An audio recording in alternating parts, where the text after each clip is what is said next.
Hello students, today I'm here with another part of the chapter number 5, Ailing Planet, the Green Movement's Role.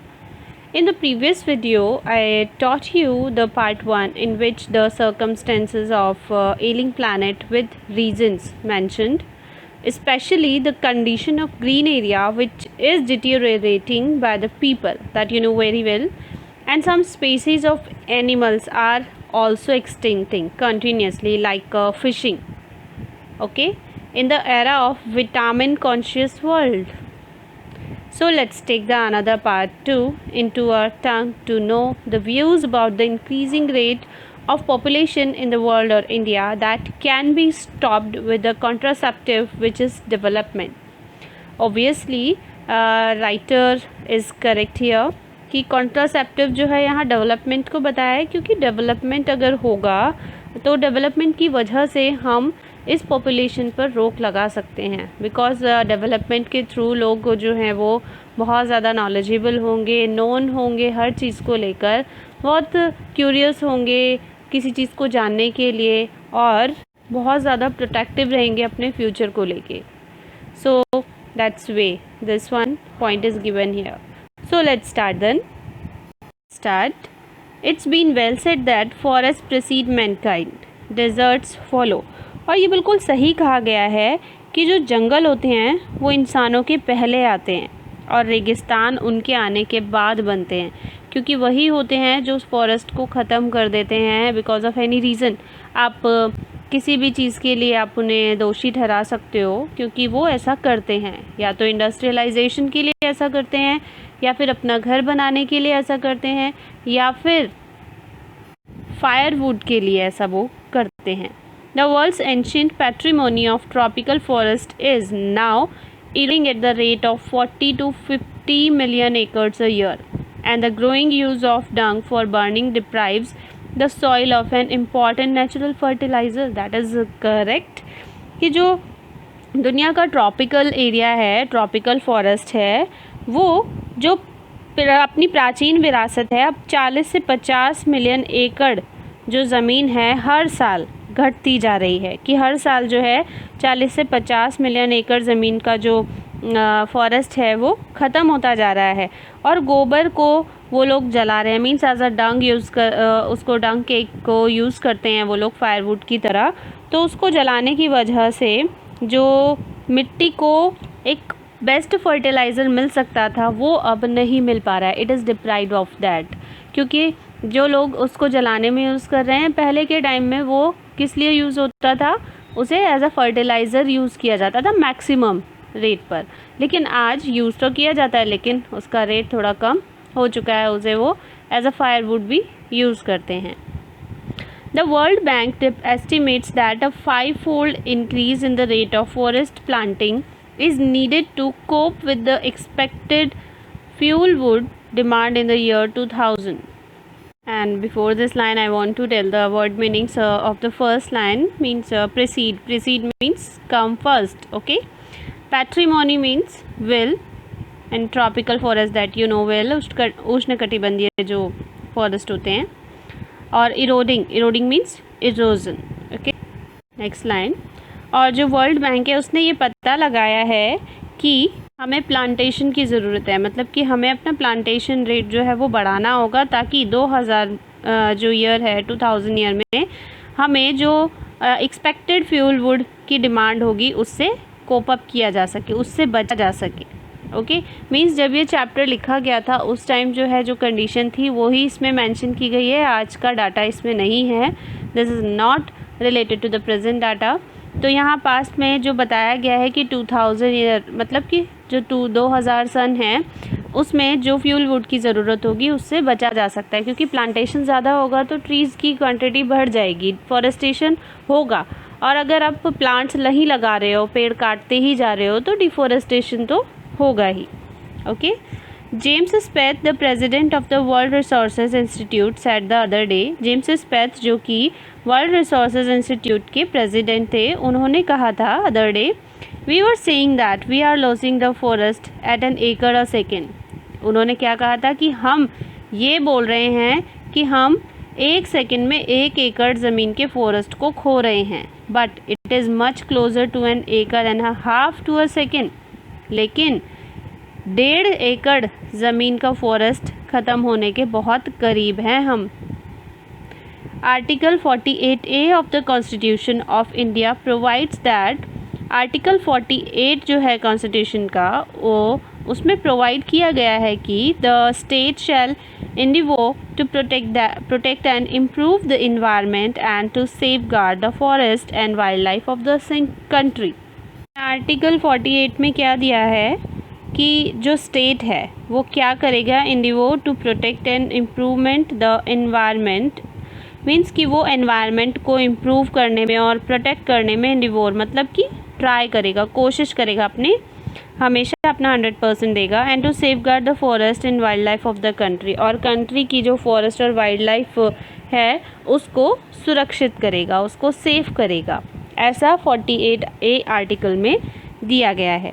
But what causes endless anguish is the fact that laws are never respected nor enforced in India.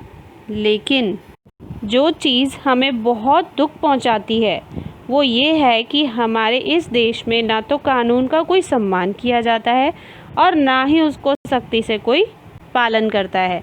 मतलब उस कानून को जिसको बनाया गया है उस कानून को कोई एनफोर्स नहीं किया जाता, ना कोई रिस्पेक्ट दी जाती है। इसीलिए आज जो कंडीशन है अपने इंडिया की, वो कंडीशन देखने को मिलती है। इंडिया की बात नहीं है, हर किसी स्टेट की, हर किसी कंट्री की ये बात है। जहाँ पर लॉ को फॉलो नहीं किया जाएगा वहाँ प्रॉब्लम्स बढ़ती ही जाएंगी। Instance, the constitution says that casteism, untouchability and bonded labor shall be abolished, but they flourish shamelessly even after 44 years of the operation of the constitution।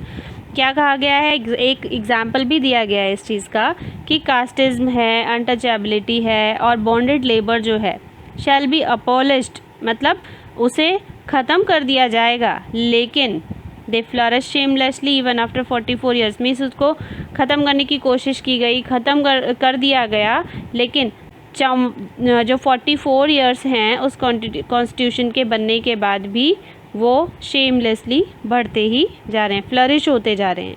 कि हमारे संविधान में ये लिखा गया है कि जो जातिवाद है, अस्पृश्यता है, मतलब अनटचेबिलिटी और बंधुआ मजदूरी जो है उसको मिटाया जाएगा, लेकिन वो आज भी शेमलेसली किसकी वजह से फल फूलते जा रहे हैं, लोगों की वजह से। कितने साल बाद, 44 साल बाद भी, 44 साल पहले ये डिसाइड किया गया था, जब ये चैप्टर लिखा गया था उसके 44 साल पहले ये डिसाइड किया गया था कि इन चीज़ों को हटाया जाएगा, लेकिन फिर भी वो कंटिन्यूसली बढ़ते ही जा रहे हैं।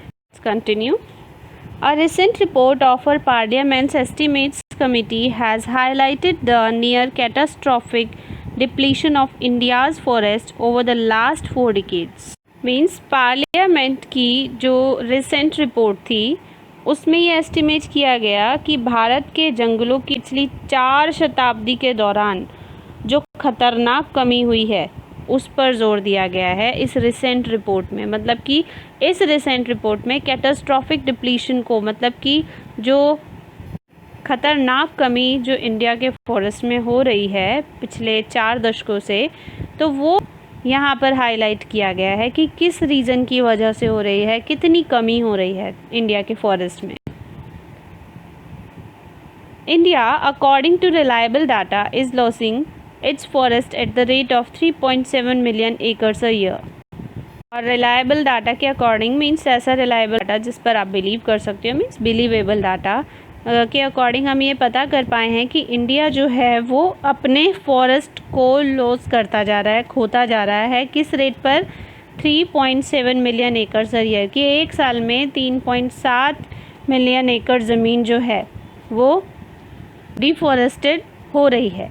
Large areas officially designated as forest land are already virtually treeless, और large areas जिन्हें officially designate किया गया था कि ये forest land है, वो forest land भी are already virtually treeless, वो बिल्कुल treeless हो चुकी हैं। The actual loss of forest is estimated to be about 8 times the rate indicated by government statistics। हम गवर्नमेंट स्टैटिस्टिक्स की बात करें तो उसके अकॉर्डिंग जो डाटा प्रेजेंट किया जाता है उस डाटा से ज़्यादा जो एक्चुअल लॉस होता है फॉरेस्ट का वो 8 गुना ज़्यादा होता है। मतलब जो डाटा हमारे सामने प्रेजेंट किया गया उससे 8 गुना ज़्यादा लॉस हम लोगों को हो रहा है फॉरेस्ट का। A 3-year study using satellites and aerial photography conducted by the United Nations. United Nations ने 3 साल की स्टडी की थी सैटेलाइट्स और एरियल फोटोग्राफी को यूज़ करके। मतलब कि उन्होंने जो सैटेलाइट्स हैं उनका यूज़ किया था और एरियल फोटोग्राफी जो हवा में, मतलब आप बोल सकते हो कि ऊपर ड्रोन जैसे कैमरास की हेल्प से उन्होंने फ़ोटोग्राफी की थी ताकि वो एक एक्चुअल पोजीशन का पता कर सके। तो ऐसा यूनाइटेड नेशंस ने किया था। Warns that the environment has deteriorated so badly, और उन्होंने इसी के थ्रू वार्निंग दी थी लोगों को कि एनवायरनमेंट जो है वो बहुत बुरी तरीके से डिटीरियोरेट हो रहा है। डिटीरियोरेट होना मतलब स्पॉइल होना, so badly that it is critical in many of the 88 countries investigated. और जो 88 कंट्रीज़ उन्होंने इन्वेस्टिगेट की थी उनकी सिचुएशन बहुत ख़राब थी, कंडीशन बहुत ख़राब थी जो उन्होंने ऑब्ज़र्व किया उस फोटोग्राफी के थ्रू। There can be no doubt that the growth of world population is one of the strongest factors distorting the future of human society. और इसमें कोई डाउट नहीं है कि जो वर्ल्ड पॉपुलेशन की ग्रोथ है, जो बढ़ती जा रही है पॉपुलेशन, वो स्ट्रॉन्गेस्ट फैक्टर्स में से एक है जो फ्यूचर ऑफ ह्यूमन सोसाइटी को डिस्टॉर्ट कर रही है, बिगाड़ रही है। मतलब जो आज ये लॉस हो रहे हैं हमें ह्यूमन सोसाइटी में, ह्यूमन सोसाइटी का फ्यूचर स्पॉइल हो रहा है, उसका रीज़न जो है वो पॉपुलेशन भी है। It took mankind more than a million years to reach the first billion. और पहली बात तो ये कि 1 अरब की संख्या तक पहुंचने में ह्यूमन सोसाइटी को 1 मिलियन से ज़्यादा टाइम लगा था, मतलब 10 लाख सालों से भी ज़्यादा टाइम लगा था। That was the world population around the year 1800। और ऐसा जो है 1800 ईयर में काउंट किया गया था वर्ल्ड पॉपुलेशन को, तो इतनी पॉपुलेशन बढ़ती थी। But by the year 1900 a 2nd billion was added. लेकिन जैसे ही 1900 ईयर आया उसमें 2nd बिलियन और ऐड हो गया। पहले 1 बिलियन था, अब एक और ऐड हो गया है उसमें। The present world population is estimated at 5.7 billion. Sorry, I lost the one line. And the 20th century has added another 3.7 billion. और 20वीं सदी ने 3.7 अरब और इसमें जोड़ दिए। ओके, मतलब 1900 तक तो इसकी 1 अरब की संख्या थी पॉपुलेशन की, लेकिन जब 20वीं सदी आई, 19वीं में इतने थे, 20वीं सदी में 3.7 जो अरब थे वो और जोड़ दिए उसमें। और आज की जो जनसंख्या है, मतलब जिस टाइम ये चैप्टर लिखा गया था उस टाइम ये उन्होंने एस्टिमेट किया था कि कितनी पॉपुलेशन है। उस टाइम एस्टिमेट की गई थी 5.7 बिलियंस। ठीक है, 5.7 बिलियन एस्टिमेट की गई थी। Every 4 days the world population increases by 1 million. और अभी ये चीज़ और उन्होंने नोटिस की कि हर 4 दिन में दुनिया की आबादी जो है वो 10 लाख बढ़ जाती है। और ऐसा क्यों हो रहा है? ऐसा हम इलिटरेसी को भी इसका एक रीज़न मान सकते हैं, क्योंकि इन लोगों तक ये इन्फॉर्मेशन, उनको ये नॉलेज नहीं दी जाती है कि जिसकी वजह से वो पॉपुलेशन को स्टॉप कर सके। ओके, तो ये भी एक बहुत बड़ा फैक्टर है। डिफॉरेस्टेशन, अपना जो प्लैनेट जो है वो इलनेस की तरफ बढ़ रहा है, एल होता जा रहा है। तो उस चीज़ में ना ये भी एक स्ट्रॉन्गेस्ट फैक्टर माना गया है। Fertility falls as incomes rise, education spreads and health improves. Fertility जो है, यहाँ क्या कहा गया है कि फर्टिलिटी जो है वो कम हो जाती है, एजुकेशन बढ़ती है, आपकी इनकम बढ़ती है, एंड हेल्थ इम्प्रूव्स, और आपकी हेल्थ भी इम्प्रूव हो जाती है। दस development is the best contraceptive. और ऐसा क्यों होता है? फर्टिलिटी फॉल्स, फर्टिलिटी का गिरना, इनकम का बढ़ना, एजुकेशन स्प्रेड होना, हेल्थ इम्प्रूव होना, this only happens because of development. That's why the writer is explaining here thus development is the best contraceptive, कि यहाँ पर डेवलपमेंट को बेस्ट कॉन्ट्रासेप्टिव माना गया है, गर्भ निरोधक माना गया है, जिससे कि आप इस पॉपुलेशन रेट को कम कर सकते हो. But development itself may not be the possible if the present increase in numbers continues. और राइटर ने ये भी बताया कि लेकिन जो डेवलपमेंट है वो खुद पॉसिबल नहीं हो सकता जब तक जो काउंटिंग है, जो रेट है पॉपुलेशन का, उसमें कंटिन्यूटी रहे. मतलब कि प्रेजेंट टाइम में अगर पॉपुलेशन बढ़ती ही जाएगी ना तो डेवलपमेंट भी पॉसिबल नहीं है. और अगर पॉपुलेशन बढ़ेगी तो क्या होगा, इनकम रेट कम होगा. इनकम रेट कम क्यों होगा, क्योंकि पॉपुलेशन बढ़ने की वजह से एम्प्लॉयमेंट की कमी आ जाएगी. That's why the rich get richer and the poor beget children which condemns them to remain poor. अमीर लोग जो हैं वो अमीर होते जा रहे हैं और गरीब लोग जो हैं वो बच्चे पैदा करते हैं, और जो गरीब रहने को क्या हो जाते हैं, कंडेम्ड हो जाते हैं. मतलब कि उनको दोषी ठहराया जाता है कि ये तो गरीब के घर में पैदा हुआ है. बिगेट होता है give birth. More children does not mean more workers. ज़्यादा बच्चे पैदा करने का मतलब ये नहीं कि ज़्यादा आपको वर्कर्स मिल जाएंगे. Merely more people without work. लेकिन अगर ज़्यादा बेरोज़गार, ज़्यादा लोग अगर पैदा होंगे, ज़्यादा बच्चे पैदा होंगे, तो इसका मतलब है कि वो विदाउट वर्क ही रहेंगे. मतलब अनएम्प्लॉयमेंट जो है वो रहेगा. It is not suggested that human beings be treated like cattle and compulsorily sterilise. और इसका मतलब ये भी नहीं है, ऐसा भी सजेस्ट नहीं किया गया है कि ह्यूमन बींग्स को कैटल की तरह ट्रीट किया जाए और उनके लिए स्टेरिलाइजेशन जो है वो कंपल्सरी करा दिया जाए. मतलब कि ज़बरदस्ती उनको स्टेरिलाइज कराया जाए. But there is no alternative to voluntary family planning without introducing an element of coercion. और जो वॉलंटरी फैमिली है, मतलब कि डिज़ायर्ड फैमिली है, उसका तो कोई अल्टरनेटिव ही नहीं है, जो कि मतलब फोर्सफुली ये काम ना करके अपनी मर्ज़ी से ये काम करे. स्टेरिलाइजेशन जो है उसके बारे में बात हो रही है कि जो डिज़ायर्ड फैमिली है उसका तो कोई ऑप्शन ही नहीं है कि बिना जोर ज़बरदस्ती के वो इस एलिमेंट को लेकर आएँ. The choice is कोर्सन means force. Okay, जोर ज़बरदस्ती करना. The choice is really between control of population and perpetuation of poverty. और यहाँ पर चॉइस एग्जैक्टली ये चॉइस दी गई है दो चीज़ों के बीच में, या तो पॉपुलेशन पर कंट्रोल किया जाए या फिर पुअर्टी जो है वो कंटिन्यूसली बढ़ती रहेगी. Perpetuation of poverty. Perpetuation means होता है कि कंटिन्यू कर देना, कंटिन्यूटी होना किसी चीज़ में. ओके, पॉपुलेशन अगर नहीं रोकी जाएगी तो पुअर्टी तो ऑलरेडी बढ़ेगी ही. The population of India is estimated to be 920 million today. और जिस टाइम ये लिखा गया चैप्टर तो उस टाइम इंडिया की एस्टिमेटेड पॉपुलेशन 920 मिलियन मानी गई. More than the entire populations of Africa and South America put together. अगर अफ्रीका और साउथ अमेरिका की दोनों की पॉपुलेशन को अगर काउंट किया जाए तो भी इतनी पॉपुलेशन दोनों की मिलाकर भी नहीं है जितनी इंडिया की अकेले की है.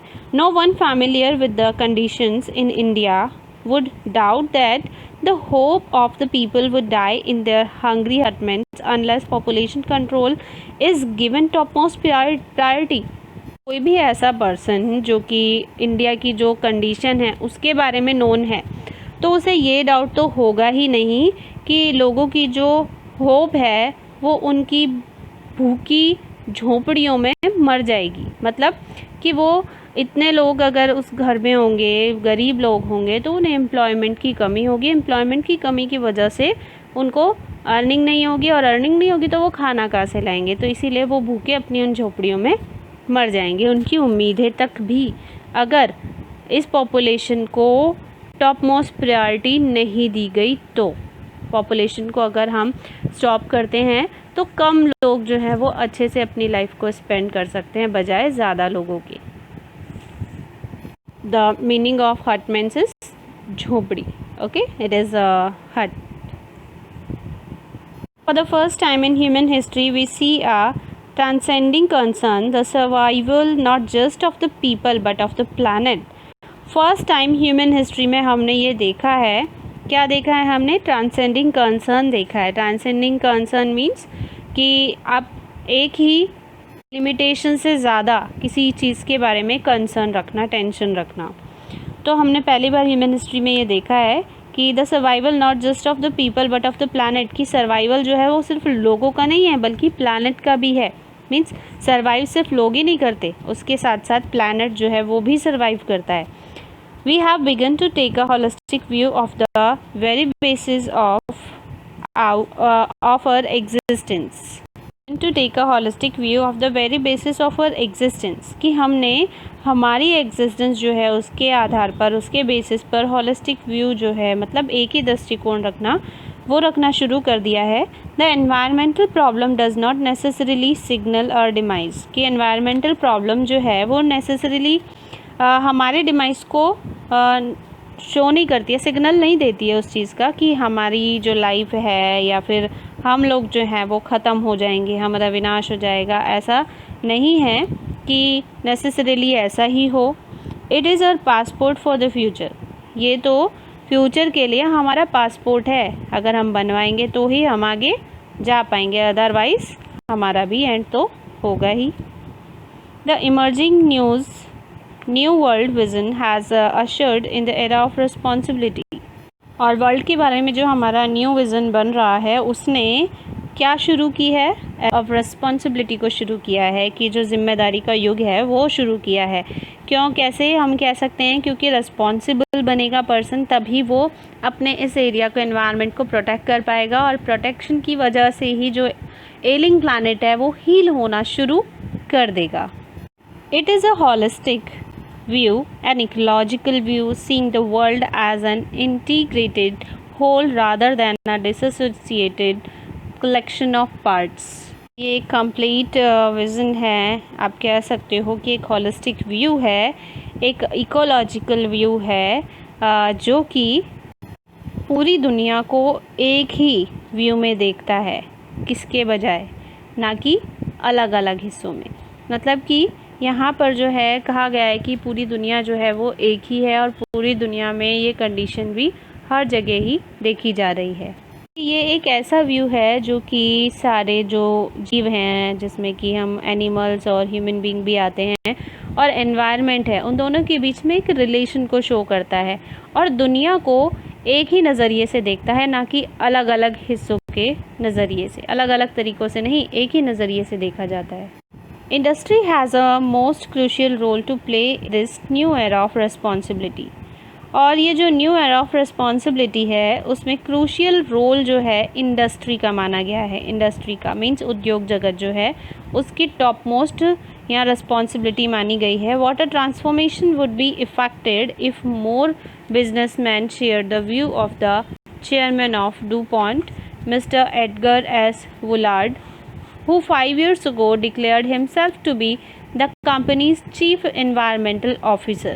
राइटर यहाँ कहते हैं कि क्या ट्रांसफॉर्मेशन होगा, मीन्स कि क्या चेंज होगा, क्या इमेजिनेशन पर चेंज होगा कि बिजनेसमैन, अगर मतलब वो क्या कहते हैं कि कैसा चेंज होगा अगर सारे बिजनेसमैन जो हैं share the view of the chairman of DuPont, mister Edgar S Woolard.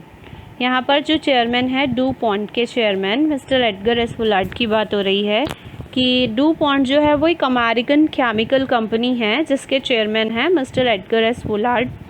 और यहाँ पर बोला है कि बिजनेसमैन जितने भी हैं वो अगर अपने व्यूज़ जो हैं वो मिस्टर एडगर एस वुलार्ड के साथ में, या फिर आप बोल सकते हो कि जितने भी बिजनेसमैन हैं वो इनके व्यू के अकॉर्डिंग चल जाएं, मतलब उनके व्यूज़ उनसे शेयर करें और उनके व्यूज़ के अकॉर्डिंग, उनके थॉट्स, उनके सजेशंस के अकॉर्डिंग अगर चलें। और मिस्टर एडगर एस वुलार्ड जो कि 5 years ago 5 साल पहले declared himself to be the company's chief environmental officer, जिन्होंने 5 साल पहले खुद को चीफ एनवायरमेंटल जो है कंपनी का खुद को डिक्लेयर किया था। ही सैड, उन्होंने कहा था, किसने कहा था, मिस्टर एडगर एस वुलार्ड ने कहा था, जो कि डूपॉन्ट के चेयरमैन थे और वहाँ के चीफ एनवायरमेंटल ऑफिसर भी थे। उन्होंने कहा था, our continued existence as a leading manufacturer requires that we excel in environmental performance। Exactly the correct thought of Mr. Edgar is given here in the chapter that we should also follow।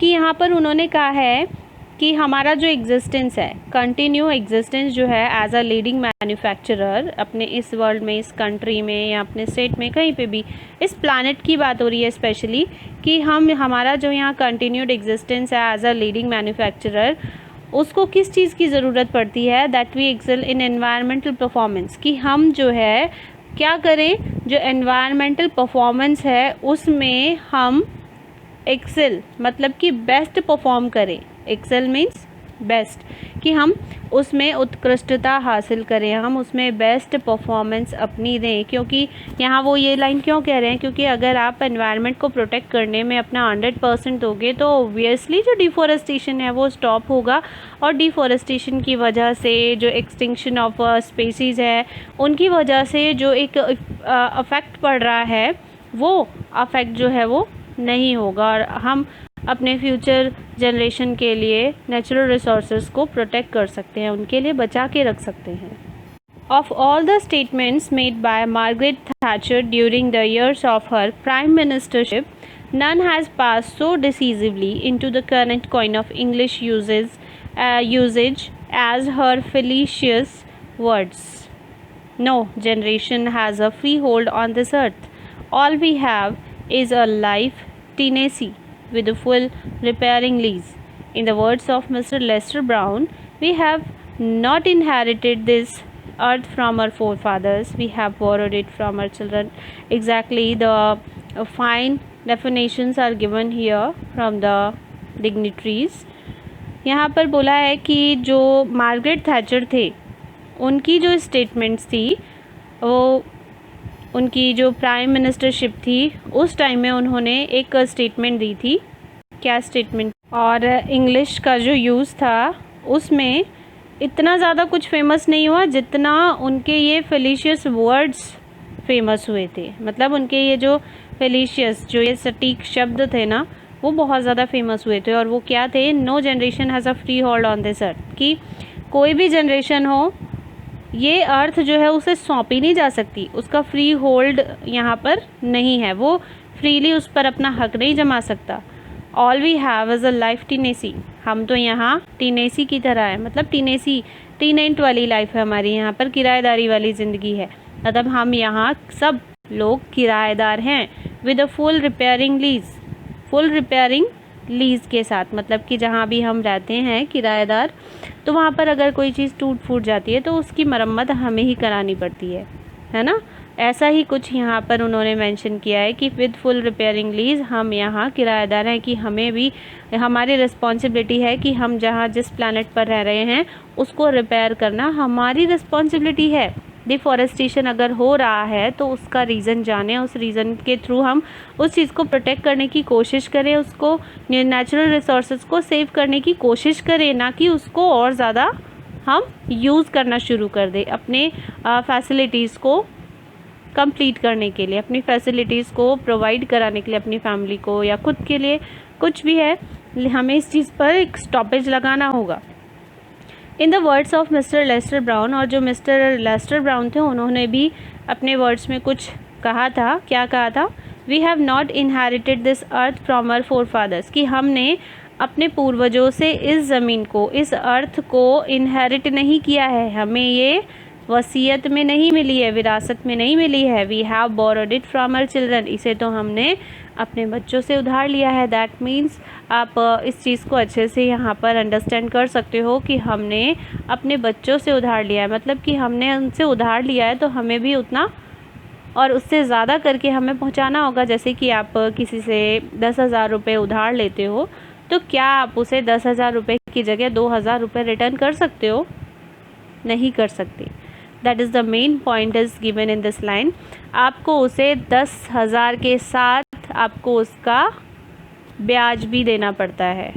Okay, तो interest rate जो है that is very important. और interest rate हो नहीं हो आपको, तो जो आपके पास है अभी, जो आपने बोरो किया है अपने फ्यूचर जनरेशन से, आपको उसे वो चीज़ लौटानी ही पड़ेगी, आपको उनके लिए वो चीज़ सेव करनी ही पड़ेगी, उसे प्रोटेक्ट करना ही पड़ेगा। And I think you have a confusion regarding these two personalities, Margaret Thatcher and Mr. Lester Brown. I think you have a thought this one, who are they? So I'm telling you about Margaret Thatcher. Firstly, she was a former Prime Minister of the United Kingdom. Okay, Margaret Thatcher. And who was Mr. Lester Brown? He was a United States environmental analyst. Okay. So I hope students you understood the chapter completely. You understood the concept of saving our environment, saving our forest, and we should increase the limit of plantation in our society. You should even plant one plant in 1 month, okay, so that we can cope ourselves from this strange situation of our future. Okay, so we should protect our environment, we should save it, we should use the natural resources in limit. Okay, so if you have any problem, any doubt, you comment me. Thank you.